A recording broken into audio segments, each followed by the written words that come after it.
Good morning fourth class. I hope आप ठीक होंगे, सेफ़ होंगे और अपना ध्यान रख रहे होंगे। आज इस सेशन की आपकी हिंदी ग्रामर की फर्स्ट क्लास है। लास्ट क्लास आपकी हिंदी रीडर की थी, तो ये वाली ग्रामर की क्लास है। लेसन 1 है। देखिए मैंने यहाँ पर लिख रखा है बोर्ड के ऊपर, ये देखिए भाषा, लिपि और व्याकरण इस लेसन का नाम है। अब मैं इसको पढ़ के आपको समझा रही हूँ, आप ध्यान से समझिए, सुनिए, ठीक है।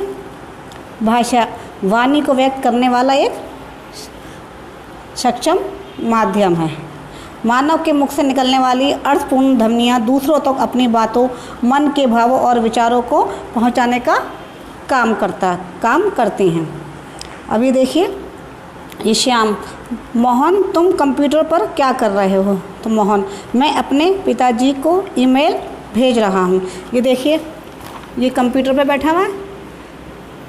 ये देखिए, अभी जो मैंने बताया आपको, यहाँ आपने देखा कि मोहन कंप्यूटर पर कुछ लिख रहा है और श्याम उससे बातें कर रहा है। अर्थात अपनी बात दूसरों तक पहुंचाने के लिए लिखना या बोलना पड़ता है। पढ़कर या सुनकर उसे समझना, यही भाषा है, ठीक है। हम जैसे अब कुछ बोल रहे हैं, दूसरों को समझाने के लिए अपनी बात को हम बोल रहे हैं, तो यही तरीका है अपनी बात, अपने भावों को और अपने विचारों को दूसरों तक पहुँचाने का। अभी देखिए इसकी परिभाषा भी, कि जिस साधन के द्वारा हम अपने मन के भावों, विचारों को बोलकर दूसरों के सामने प्रकट करते हैं, उसे क्या कहते हैं? उसे भाषा कहते हैं। अब देखिए भाषा के रूप कितने हैं? भाषा के 2 मुख्य रूप। कितने रूप हैं भाषा के? 2 मुख्य रूप हैं। देखिए, ये देखिए भाषा, तो इसके पहला है, देखिए मौखिक, देन सेकंड देखिए लिखित, ठीक है। एक पहला है मौखिक रूप है और दूसरा लिखित रूप है। अभी मौखिक के बारे में बताते हैं कि मौखिक भाषा, हम जो कुछ मुख से बोलते और कानों द्वारा सुनते हैं, उसे मौखिक भाषा कहा जाता है। जैसे नेता का भाषण देना, टेलीफोन पर बातचीत करना आदि। समझ गए बच्चों? इतना तो मौखिक भाषा के बच्चों क्या बताया मैंने मौखिक भाषा के बारे में, कि हम जो कुछ मुख से बोलते और कानों द्वारा सुनते हैं, उसे मौखिक भाषा कहा जाता है। कि जैसे नेता का भाषण देना, टेलीफोन पर बातचीत करना आदि। जैसे फॉर एग्जांपल 2 दे रखे इसके अंदर, जो क्लास टीचर क्या कर रही हैं, लेसन पढ़ा रही हैं, समझा रही हैं आपको, तो ये भी आपकी मौखिक भाषा है। और जैसे मम्मी से आप बात करते हो, किसी चीज़ के बारे में कुछ सवाल करते हो, कुछ पूछते हो, तो वो भी क्या होगा? हमारी मौखिक भाषा है। अब हम लिखित भाषा के बारे में ज्ञान प्राप्त करेंगे। देखिए लिखित भाषा क्या है? अपने मन के भावों को लिखकर प्रकट करना या लिखित रूप को पढ़कर समझना लिखित भाषा कहलाती है। कि जैसे कि पत्र लिखना, समाचार पत्र पढ़ना आदि, ठीक है।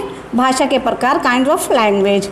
अब देखिए बता रही हूँ मैं आपको, ध्यान से सुनिए। विश्व में 2700 भाषाएँ बोली जाती हैं।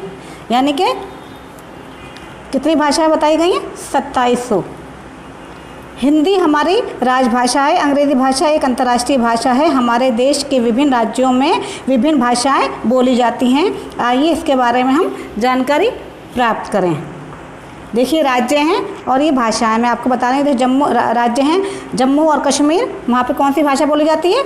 उर्दू, कश्मीरी, डोगरी। पश्चिम बंगाल बंगाली, हिमाचल प्रदेश हिंदी, पंजाब हिंदी पंजाबी, उत्तराखंड में हिंदी, हरियाणा में हिंदी और दिल्ली में हिंदी, राजस्थान में हिंदी, उत्तर प्रदेश में हिंदी भाषा, बिहार में हिंदी बंगाली, मध्य प्रदेश में हिंदी मराठी, झारखंड में हिंदी, छत्तीसगढ़ में हिंदी, त्रिपुरा में त्रिपुरी, आंध्र प्रदेश में तेलुगु, ओडिशा में उड़िया, गोवा में कोंकणी और सिक्किम में भूटिया, केरल में मलयालम, महाराष्ट्र में मराठी, गुजरात में गुजराती, तमिलनाडु में तमिल और कर्नाटक में कन्नड़, मणिपुर में मणिपुरी, नागालैंड में नागा, उत्तरांचल प्रदेश में मिज़ी, असम में असमिया और मिज़ोरम में मिज़ो। एंड लास्ट देखिए ये मेघालय में खासी, जेतिया, गारो। ये मैंने इतनी आपको राज्य भी बताया और उनकी जो उस राज्य में जो भाषाएं बोली जाती हैं उनके बारे में मैंने आपको ज्ञान दिया। अब हम बात करते हैं बोली की, कि किसी सीमित क्षेत्र में बोली जाने वाली भाषा को बोली कहते हैं। इसकी कोई लिपि नहीं होती है। कि जैसे हरियाणा में हरियाणवी, उत्तर प्रदेश में ब्रिज, अवधी आदि बोलियां बोली जाती हैं। देखिए किसी सीमित क्षेत्र में बोली जाने वाली भाषा के स्थानीय रूप को क्या कहा जाता है? बोली कहते हैं। अब लिपि के बारे में ज्ञान प्राप्त करेंगे।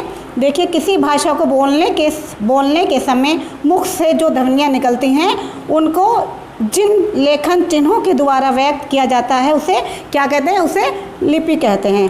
प्रत्येक भाषा की अपनी एक लिपि होती है। अभी देखिए, इसकी परिभाषा भी मैं आपको बताती हूँ लिपि की। किसी भाषा को बोलने के समय मुख से निकली हुई ध्वनियों को जिन लेखन चिन्हों के द्वारा व्यक्त किया जाता है उन्हें उस भाषा की लिपि कहते हैं। ठीक है, जैसे भाव व लिपि, जैसे भाषाएं इधर लिपि है, हिंदी की है लिपि, रोमन, अंग्रेज़ी की फ़ारसी, उर्दू की फ़ारसी, पंजाबी की गुरुमुखी। जैसे ये देखिए, इसके ये चिन्ह दिखा रही हूँ मैं आपको यहाँ पर। ये देखिए, जैसे आ, ई, उ और ऊ। ठीक है, जैसे हम बोलेंगे A, B, C, D, E and last ये एफ। ठीक है, अब मैं बता रही हूँ आपको व्याकरण। पत्ते गिरते हैं पेड़ से। उपयुक्त वाक्य में ध्यानपूर्वक पढ़िए, ये वाक्य का अशुद्ध रूप है। अब हम इसे शुद्ध रूप में लिखते हैं। अभी मैंने क्या पढ़ के बताया? अशुद्ध रूप क्या था इसका? पत्ते गिरते हैं पेड़ से। तो ये तो इसका शुद्ध रूप नहीं है, ये अशुद्ध रूप है। शुद्ध रूप में बता रही हूँ आपको, पेड़ से पत्ते गिरते हैं, ये इसका शुद्ध रूप है। व्याकरण द्वारा ही हमें भाषा में प्रयोग होने वाले वाक्यों के शुद्ध तथा अशुद्ध होने का ज्ञान प्राप्त होता है। किसके ज़रिए होता है? व्याकरण के ज़रिए होता है कि हम ये कौन सा शुद्ध है और कौन सा अशुद्ध है, ये वाक्य अशुद्ध है या शुद्ध है, कौन हमें ज्ञान देता है इसका? व्याकरण। अब आगे देखते हैं कि जैसे अभी मैंने बताया आपको, जिस विषय के अध्ययन से भाषा के शुद्ध रूप का ज्ञान होता है उसे व्याकरण कहते हैं। जैसे अभी मैंने पढ़ने से पहले आपको बता दिया, वही है इसमें लिखा हुआ है। अब ये क्या है? व्याकरणों के भाग। ठीक है, व्याकरण के कितने भाग होते हैं? मुख्य 3 भाग होते हैं। ठीक है, कौन कौन से होते हैं मैं भी आपको बता देती हूँ। ये देखिए, पहला हो गया, फर्स्ट हो गया, वर्ण हो गया, और देखेंगे सेकंड हो गया आपका ये शब्द विचार। ओके, एंड लास्ट देखेंगे, थर्ड देखेंगे वाक्य विचार। वाक्य विचार ये क्या है? ये इसके मुख्य भाग हैं। क्या है ये? इसके मुख्य इसके भाग हैं। अब आगे हम बताते हैं इसके बारे में। वर्ण विचार के बारे में देखो, स्टार्ट कर रही हूँ। वर्ण विचार में वर्णों और उनके भेदों का अध्ययन किया जाता है तथा वर्णों के शुद्ध प्रयोग की जानकारी प्राप्त होती है। किससे होती है? वर्ण विचार से। देखिए, अब सेकंड है ये तुम्हारा शब्द विचार। शब्द विचार में शब्दों की उत्पत्ति के बारे में जानकारी मिलती है। अब लास्ट वाला बता रही हूँ आपको, वाक्य विचार। वाक्य विचार में क्रम वाक्यों। अब बच्चों, शब्द विचार की बारी है। शब्द विचार में शब्दों की उत्पत्ति के बारे में जानकारी मिलती है। तो इससे किस चीज़ की जानकारी मिलती है? शब्दों की, कि शब्द के ही सही हैं, गलत हैं, कैसे किस तरह से ये शब्द बनते हैं, उसकी हमें जानकारी मिलती है। अब ये है वाक्य विचार। वाक्य विचार का मतलब क्या है? कि जो वाक्य हम लिखते हैं वो क्रम में सही प्रकार से हैं या नहीं हैं, तो इसके भागों का हम अध्ययन करते हैं। किससे करते हैं? वाक्य विचार से। कि जैसे इसमें ये शुद्ध है या अशुद्ध है बताया ना। जैसे शुद्ध रूप कौन करवाता है? व्याकरण।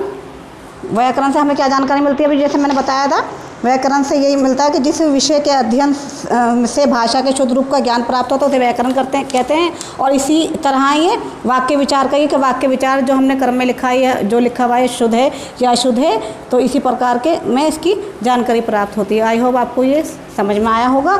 और इसके जो क्वेश्चन आंसर है और इसकी जो ये क्या नाम है, इसकी बैग एक्सरसाइज है, मैं इसकी अभी आपको कराऊँगी। बच्चों, हम इसकी बैग एक्सरसाइज करने जा रहे हैं। देखिए, पहला क्वेश्चन देखिए, नीचे दिए गए शब्दों की सहायता से रिक्त स्थानों को भरिए। मैं यहाँ पे ऑलरेडी भर चुकी हूँ, आपको दिखा रही हूँ, आप ध्यान से देखिए। किसी को पत्र लिखना भाषा का देश रूप है। कौन सा रूप है? लिखित। तो हमने यहाँ पे लिखित लिखा है। अब सेकंड देखिए, हिंदी भाषा की लिपि देश है। कौन सी है? देवनागरी। ठीक है, तो देवनागरी मैंने यहाँ पे लिखा हुआ है।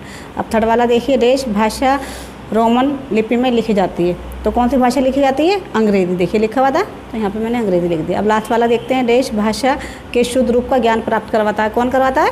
व्याकरण। तो यहाँ पे हमने व्याकरण लिखा। अब सेकंड क्वेश्चन देखेंगे हम। देखिए, निम्नलिखित कथनों के सामने सत्य अथवा असत्य लिखो। ठीक है, अभी मैं पढ़ के बता रहा हूँ। देखिए पहला वाला, भाषा का क्षेत्रीय रूप लिपि कहलाता है, नहीं, तो ये असत्य है। ठीक है, ये रॉन्ग है। सेकंड देखेंगे, भाषा के मुख्य 2 रूप होते हैं, सत्य। ब्रिज हिंदी भाषा की एक बोली है, सत्य। अब लास्ट वाला देखेंगे, भाषा को बोलने व लिखने के कुछ नियम होते हैं, सत्य। ठीक है, अब लास्ट वाला क्वेश्चन और है, देखिए नीचे कुछ प्रदेश के नाम लिखे हैं, उनके सामने उन प्रदेशों की भाषाओं के नाम लिखो। ठीक है, मैंने यहाँ पे ऑलरेडी लिख चुके हैं, मैं आपको पढ़कर बता दूँ। देखिए पंजाब में कौन सी भाषा बोली जाती है, हिंदी, पंजाबी। हरियाणा में हिंदी, राजस्थान में हिंदी, उत्तर प्रदेश में हिंदी, जम्मू कश्मीर में उर्दू कश्मीरी, एंड लास्ट देखिए महाराष्ट्र में मराठी। बच्चों ये वाला काम आपको हिंदी की कॉपी में करना है, सुंदर, नीट एंड क्लीन, और आप PDF इसकी बना के भेजेंगे तो इसके बेस पर आपकी अटेंडेंस लगेगी और उसको आपको याद करना है और साफ साफ काम करना है। बच्चों बाय।